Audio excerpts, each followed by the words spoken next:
Hello everyone. In this week's video I can say it's my favorite knife. It's the Mora Outdoor 2000,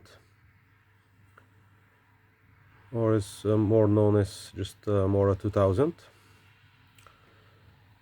Overall, this knife initially it came out 1991, I believe. It was launched as hunter's knife, an outdoorsman knife, and I think I've seen photos of Swedish Army military with knife like this one. I'm not sure if it's been. I heard something that it's been issued the Swedish Army, but I'm not sure. Overall, like I said, it's my favorite knife. To start with, the handle. Handle is polymer with rubber overmold in this section over here. That's hard plastic, and it gives you, the rubber overmold gives you a lot of grip control, and the shape of the handle, in my opinion, it's perfect. You can get better than this. It doesn't matter in which direction you're holding the knife. It doesn't matter how long you use the knife. It gives you comfortable grip, steady grip.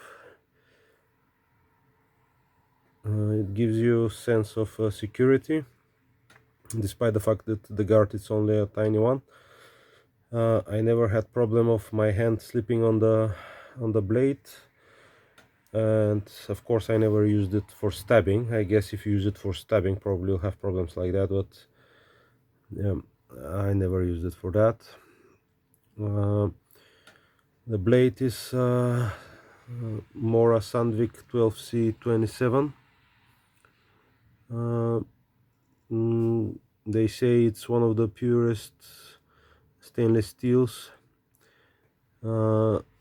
Not many people like it. Some people like it, some people don't. I find it very nice steel, rust free, especially when it's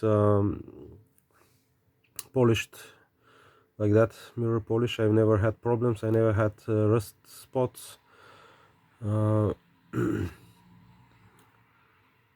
It's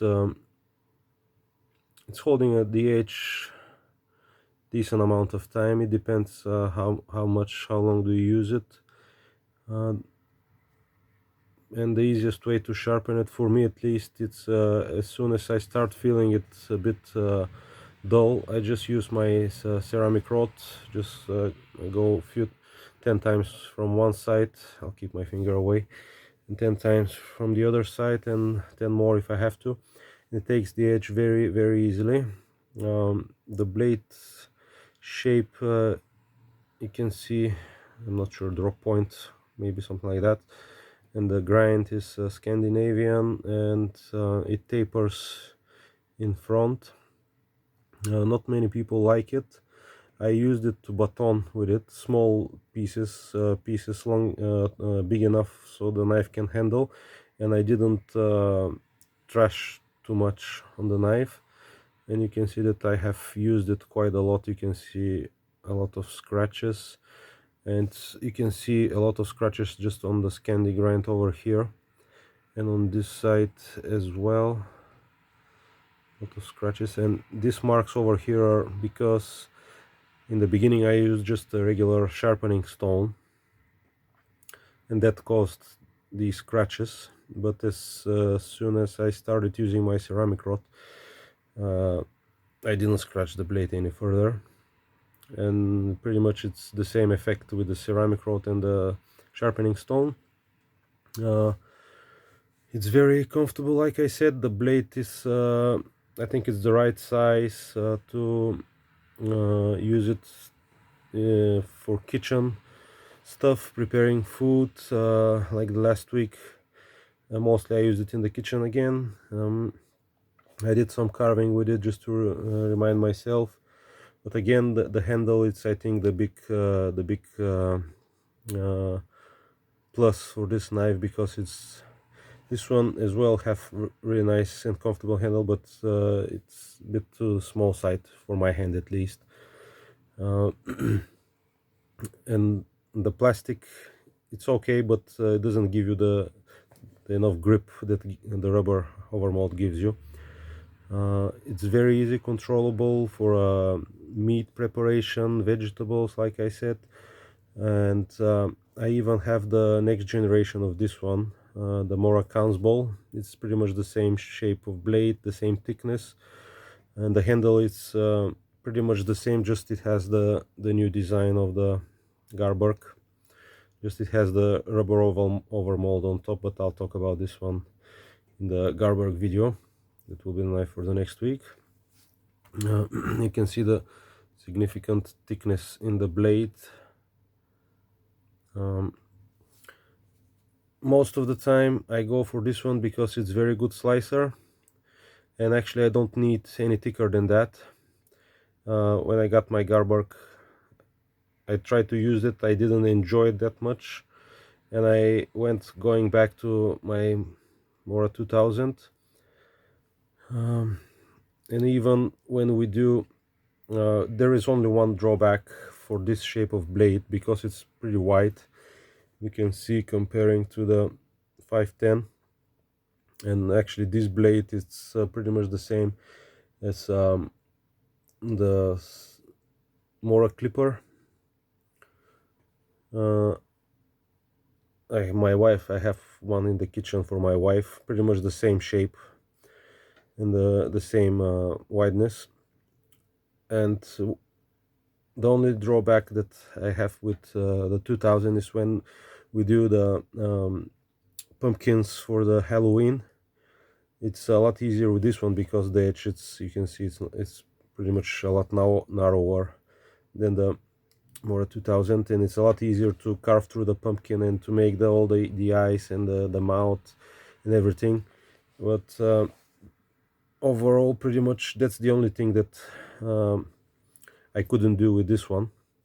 I had to use the smaller blade.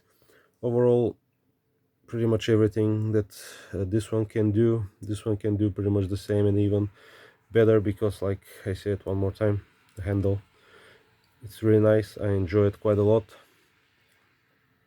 And pretty much that's it. Oh,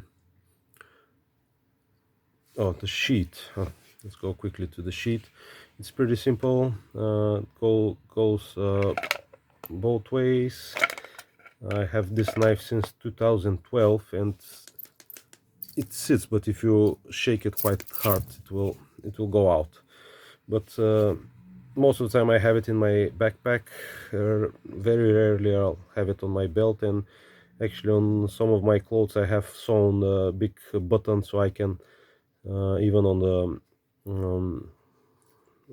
on the clothes that I don't wear with the belt, I can use the belt loop.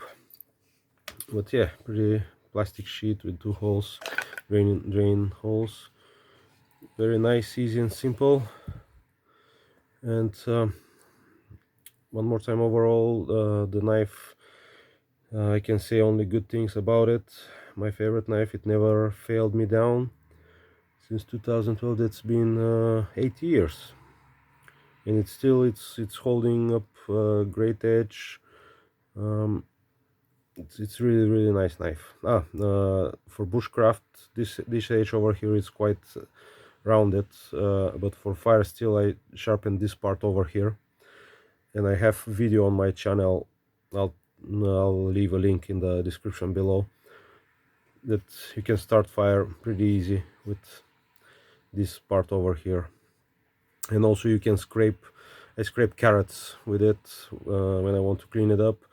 You can scrape wood shavings, and pretty much that small part of the edge helps a lot for small chores like the ones I mentioned. So yeah, that's this week's. Next week's, it's like I said, my Mora Garberg. I hope this video was useful again, and I'll see you next time. Thank you for watching.